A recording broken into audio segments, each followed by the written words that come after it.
Oh, Hey everyone, welcome to another episode of the Dan and Joe Sports Show. As always, I'm Dan. and I'm Joe. All right, we're joined by my cousin Tar Heel Tom. He's going to talk about everything North Carolina, especially the main reason I want to get him here is so he can talk about his experience right now he has being in Vegas for the opening weekend of the NCAA tournament, and then also Duke's big loss to North Carolina in Coach K's final home game. So, Tom, glad to have you on the show. Thanks for having me back, guys. Yeah. So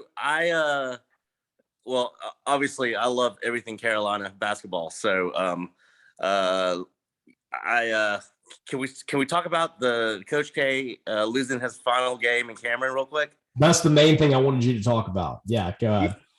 Yeah, I mean, amazing, right? I mean, forever in history, that will go down in history that he lost his last game at home in front of all those mediocre NBA players of his, and all those fans, to us, to his arch rivals. And if you looked at ESPN, you know how they do the matchup predictor. Mhm. I think we had like a 7.6% chance or something to win that game. So it was pretty awesome that we were able to pull that out. And we obviously played the best game that we played all year. And I mean, those freshmen have way too much pressure on them to do well, and that was a big stage for them. But I tell you what, I mean, I know I'm biased, but I mean, what coach? I mean, Coach K is. I mean, to me, he's got such a big ego that announces the year before the season starts that, hey, I'm going to retire this season, knowing that and expecting that all the schools that he goes to are going to, honor him and put the red carpet out for him. Whereas most coaches just kind of retire after the season's over with and let their players take the limelight, but that's typical Duke, typical Coach K. Of course, I'm biased, I know, but that's what we've been talking about forever.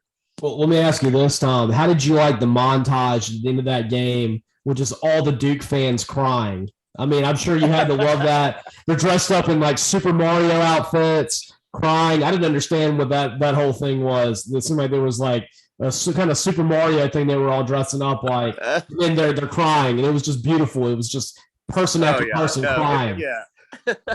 Yeah, if you're a Carolina fan, that was fun to watch. That's for sure. Or anti-Duke fan, which I guess a lot of people are. But no, that whole montage, and also, I don't know if y'all caught the beginning of the game when all his players were in a long line and he was like going through, and I was like, oh my gosh, that's a lot of players, 96 of his former players, and some good NBA players in there. And then seeing them on TV, like Jason Williams saying it's time for a timeout and put that timeout thing out, and they panned to him several times. I was like, oh, this is gonna shape up to be a good ending for us, Do you think that Christian Leitner could fill in for Vanilla Ice as an extra for him? Probably. when they showed him, I was like, "Why is Vanilla Ice at this game?" And I was like, "Oh, that's Christian Leitner." Okay. Yeah, no kidding. Well, Tom, let me ask you this: so you're in there, you're up in Las Vegas for the first weekend. Do you see North Carolina making it out? They got 2 wins in them. Can they make the Sweet 16? So I tell you what, I'm honestly more scared, and we are collectively more scared to play. I mean, the first round game against Marquette. I mean, I think we can get by Baylor, but there's something about Marquette that I'm worried about. I mean, if we play our game, we should do it, but you just never know. I mean, Caleb Love is so inconsistent. And he's going to be the key. I mean, RJ Davis has been very consistent, but we need both guards to play well. And, we get one injury, we have no bench this year.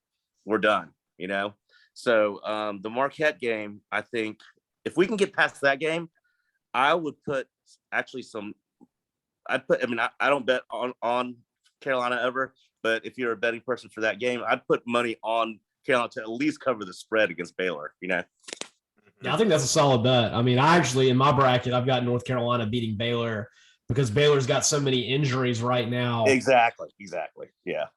And Same. I think Bako is better than any player that Baylor has. Yeah, no, absolutely. I think Baylor looks so good in their Final Four last. They got plenty of injuries that I think pull it out against Baylor. But I mean, we got to get past the first round. The first round game's gonna be tough for us, I think. I think it is too. Well, Tom, what we wanted to do for you is, since you and your whole crew is in Vegas making bets, Joe and I came up with some of the best bets that we think that you can make while you're there. And the first one that I have for you is a big time upset, a 13 over a 4. I think that you can make some serious cheddar by going South Dakota State Jackrabbits on the money line against the Providence Friars. Wow. Yeah. I mean, sounds like a good bet. I haven't researched that game very much, and I'm going to do all that before tomorrow. But yeah, no, that sounds good. What else, Daniel? What do you got? Well, so with that game, South Dakota State is the highest scoring team in the nation. Providence is coming off a real limp to the end of their season. They got beat by 40 points in their conference tournament. And I think that, the line's pretty skinny. It's only 2.5, but I still think you probably got some value right there. Yeah. So money line bet on that. Yeah, that sounds money line bet. And Joe, you got something for Tom too. Yeah, absolutely. The Colorado State Michigan game, Tom. I really feel like Colorado State has a lot of experience and a lot of talent to win this game. I like that. No, I mean, okay. By the way, inside scoop here. One of my partners is a big Michigan guy, and he texted us today. He's like, "Do not bet on Michigan." One of their players, I'll have to look back through the text. I think got a concussion during practice. It's not reported yet. Mm-hmm. Hold on. It's their point guard. You guys go ahead. I'll... Yeah. So it is reported now. It's the point guard. Yeah. Okay. Cool. Yeah, I heard about it on the radio today. Okay. Awesome. Yeah, Joe, that absolutely. So it's going to be interesting to watch that game. But I also wanted to ask you, Tom, what's the atmosphere like right now in Vegas as far as, will you be around ACC or other North Carolina fans? Yeah, so, I mean, I think I've told you all this before. It's like, if you're a college basketball junkie, this is the first 2 days, Thursday and Friday of the tournament, is really, and being in Vegas is amazing because, I mean, it's exciting. All the games are on. I mean, we're literally watching Pacific Coast time games from 9:15 in the morning until 7 or so in the evening here, and everybody's usually with their buddies from their undergrads, and obviously where they are. We've got all Carolina Blue stuff on, and all the Michigan State people have their stuff on. All the Auburn people have their stuff on, and I mean, it's fun. It's a lot of fun, and it's usually a bunch of dudes, but who are loving college basketball. And the cool thing is, even though like the games that you guys had mentioned just now, which I haven't, I have no skin in the game for any of those, but I will eventually, because I'll do some research and I'll listen to what you guys have said and put a bet down. And all of a sudden, like, it's quiet usually all the big casinos they have where they have weddings and conferences and stuff. They just put big, huge widescreen TVs out so that you can watch several games at a time. All the games at one time, and they've got drinks and buffets and all that, and you just sit there and watch the whole game. But all of a sudden you've got a game that's like a 20-point game, but the spread was, the over-under was 21. Mm-hmm. So everyone's like completely cheering for a game that matters not anything really, except for the fact that people put $100 on the over, and it's like, foul, shoot the free throws. I mean, it's really fun. It's really fun. And then of course you've got your rivalries like the Kentucky's here. I mean, they're always, like, Kentucky always shows out. The Kentucky fans are always here, and they're good this year, so I'm sure they're going to be here in mass. And UNC and Michigan State usually show out pretty well, but it's a lot of fun. It's like, and I'm sure most groups are like us. Like, we've been doing this since we graduated from undergrad, and we finished in Chapel Hill in 1996. So every year, except for the past 2 years because of COVID, mm-hmm. So this is our first year. This is our first year back in 3 years. In 3 years now. So it's exciting. How many people come with you? Well, usually it's about 8 of us. And this year it's just 7 of us. So, and we always get like a big suite.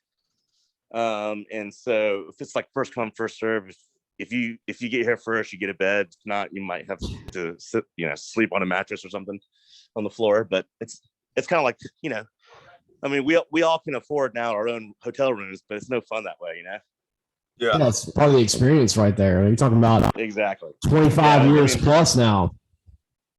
Absolutely. And then these guys, like, they've got the games on right now in the living room. Say hey to my buddies Richie and Perry. Richie's a Carolina guy. Perry is actually an NC State and Tennessee guy. Okay. So, you want to turn the camera on so we can wave to him? I'm sorry, say again. Yeah, I think the camera went off right there. So if you want to turn the camera on, we can wave to him. Okay. Dan, now I can see you again. Do that? I can't figure it out. Yeah, you're on right now. Now I can see you again. Okay, yeah, sorry. I can't figure it out. Oh, the flip thing? Yeah, there should be. Hey y'all. Hey, what's up? We can't see you, but there we go. Go Heels. Right. Go Heels in Tennessee. We're watching. You can see that I'm watching the Notre Dame Rutgers game now. That's right. Whichever one of these teams also could be a bet to beat Alabama, because the winner of this game takes on Alabama, who's highly inconsistent. Oh, is that right? Okay. I've got Tennessee going pretty far. I think that team's really good.